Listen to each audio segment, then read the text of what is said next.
udara pegunungan, apalagi di tengah kebun teh seperti ini, memang sangat menyegarkan. Halo pemirsa Auto.com, Anda mungkin mengira saya tiba di tengah kebun teh seperti ini menggunakan SUV bertubuh besar lalu berpenggerak 4x4.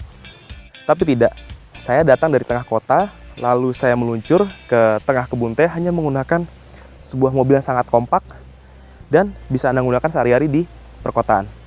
Crossover Honda, Honda HR-V.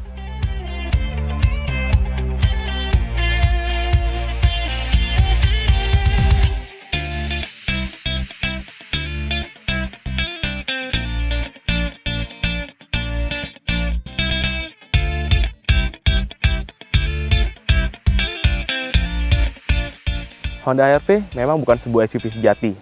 Dia adalah sebuah SUV peranakan atau kita sebut dengan crossover. Dia menggabungkan desain dari Honda Jazz yang sangat kompak dengan kapabilitas SUV yang dimiliki oleh CR-V. Jadi jangan heran jika Anda melihat mukanya ada identitas berkarakter milik Honda, yaitu dengan V-shape yang sangat orisinil. Lalu Anda bisa melihat desainnya yang sangat berkarakter dengan ciri khas coupe. Ini baru digunakan Honda pada model HR-V. Jazz sekalipun tidak memiliki bentuk buritan yang sangat menarik seperti HR-V. Bahkan sebuah Honda City sekalipun masih kalah menarik jika Anda lihat dari samping dibandingkan dengan crossover ini.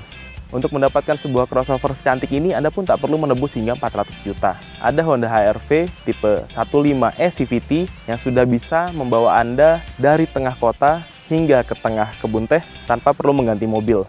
Seperti apa kemampuannya, apa yang ada di dalam interiornya, hingga bagaimana performanya, mari kita bahas lebih lanjut.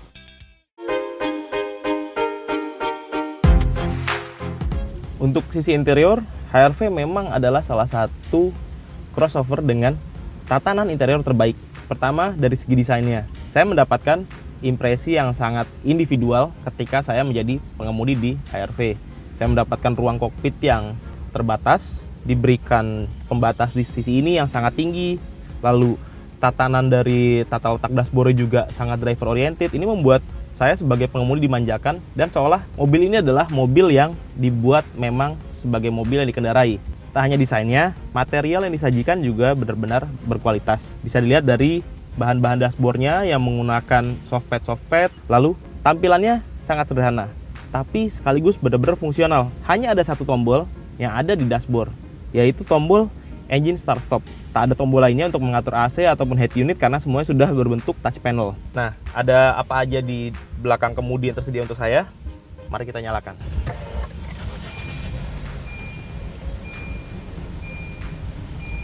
Oke, panelnya memang sangat interaktif. Di hadapan saya sudah ada 3 panel besar, yaitu panel penunjuk putar mesin, panel penunjuk kecepatan, dan ada satu MID berbentuk panel lingkaran yang sangat informatif. Lalu ada indikator untuk tuas transmisi. Yang saya suka juga dari HR-V adalah posisi mengemudinya. Ini sangat sporty, bukan saja karena visibilitasnya sangat bagus seperti sebuah coupe, Anda merasa mendapatkan posisi duduk yang rendah, padahal ini adalah sebuah SUV walaupun bentuknya kompak. Dan pengaturannya juga bisa sangat luas, Anda bisa mengatur setir, maju mundur, tilt atau teleskopik, lalu ada pengaturan ketinggian untuk jok, dan ada reclining tentunya, juga ada sliding yang sangat jauh. Kondisi joknya juga memang sangat ergonomis. Anda mendapatkan padding yang sangat tebal di bagian sisi sini. Jadi ini akan memeluk tubuh Anda ketika sedang melakukan manuver-manuver. Tak hanya material dari dashboardnya, material untuk joknya juga benar-benar berkualitas. Ini kombinasi antara kulit sintetis dan material fabric. Oke, selain itu ruang kompartemen penyimpanan ya, juga walaupun ini adalah sebuah compact SUV ternyata sangat banyak. Di sini ada tempat penyimpanan untuk handphone ataupun botol, juga ada penyimpanan lagi di sini, bisa untuk menaruh handphone juga. Dan ini bisa di slide untuk dijadikan sebuah armrest. Belum itu aja, Anda juga bisa meletakkan handphone di konsol tersembunyi yang ada di bawah konsol tengah ini. Anda bisa menaruh handphone yang dicas dengan colokan yang ada di sini tanpa perlu khawatir handphone Anda bergeser kemana-mana. Sedangkan untuk glove box-nya ada satu buah di bagian depan, memang sangat besar, tapi tampaknya jika dibuka akan mengganggu kaki penumpang depan. Untuk fitur-fiturnya, ini adalah salah satu fitur yang tidak dimiliki oleh Nissan Juke, pedal shift. Hanya itu, cruise control. Lalu, sistem touch panelnya untuk mengatur AC. Jadi Anda tidak perlu memencet tombol, tapi hanya tinggal menyentuh seperti smartphone. layar sentuh. Ada juga fitur yang hanya didapatkan oleh HR-V di tipe ini, yaitu Smart Key. Jadi Anda tidak perlu lagi memasukkan anak kunci. Dari tadi anak kuncinya ada di kantong saya, tapi kendaraan bisa menyala karena ini sudah menggunakan engine start stop. Bagaimana rasanya di jok belakangnya? Yuk kita pindah ke jok belakang.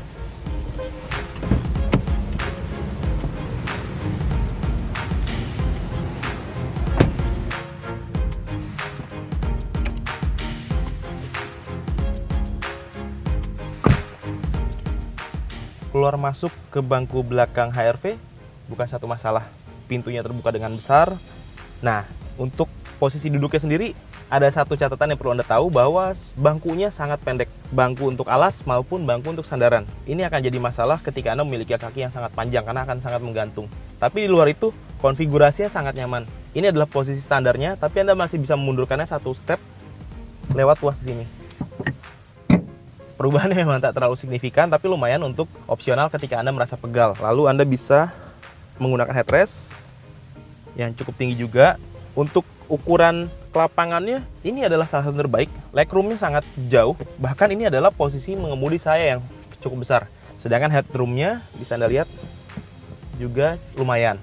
Ada cup holder di sini, ada 3, lalu ada juga armrest yang bisa Anda gunakan.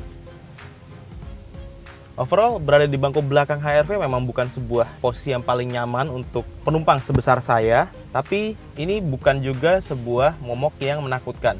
Jadi, tetap sebuah tempat untuk orang dewasa.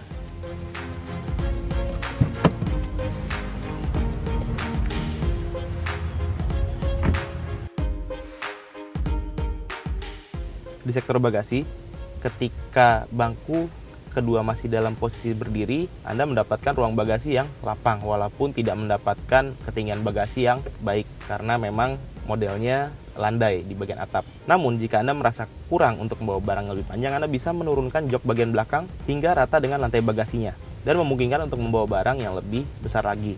Di dalam bagasi tersebut juga masih ada lantai rahasia yang di balik deknya, di mana tempat menyimpan ban serep dan beberapa peralatan seperti toolkit ditaruh di bawah lantai dek tersebut.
Sekarang saya akan paparkan pada Anda bagaimana impresi mengendarai Honda HR-V 15e CVT ini.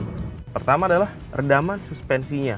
Entah apakah karena ini memang tipikal karakter mobil-mobil Honda, redamannya begitu baik, Anda tidak mendapatkan bantingan yang terlalu keras ataupun terlalu empuk, tapi tepat.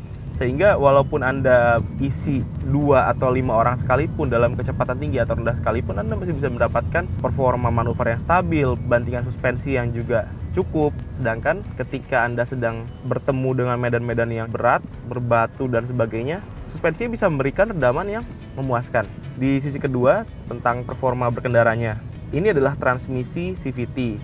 Dia memiliki nilai plus pada segi kenyamanan. Ketika saya sedang berkendara, tidak akan terasa ada perpindahan gigi yang menghentak antara gigi 1, 2, 3 hingga seterusnya. Tidak ada rasio gigi yang dipisah-pisah, melainkan adanya roda gigi dengan sistem belt.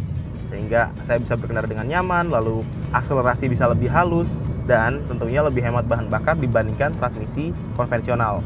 Untuk handlingnya juga, mungkin ini adalah salah satu SUV kompak atau crossover dengan handling yang paling impresif. Saya bisa katakan fun to drive, karena posisi mengemudinya asik dan pergerakan setirnya cukup komunikatif. Secara garis besar, saya bisa simpulkan bahwa mengendarai HR-V sesuatu yang menyenangkan. Karena dengan visibilitas yang bagus, lalu transmisi yang akomodatif, fitur-fitur yang ada juga sangat mendukung berkendara, membuat rasa berkendara menjadi menyenangkan.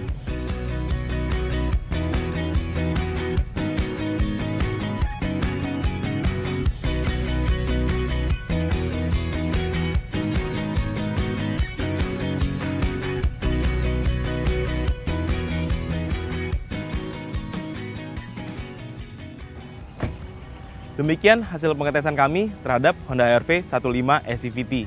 Semoga informasi ini bisa menjadi panduan untuk Anda ketika akan memilih sebuah kendaraan yang andal untuk diajak di dalam kota maupun ke tempat tujuan yang lebih jauh lagi. Untuk informasi selengkapnya Anda bisa mengaksesnya di www.auto.com dan jangan lupa subscribe YouTube channel kami di The Official Auto.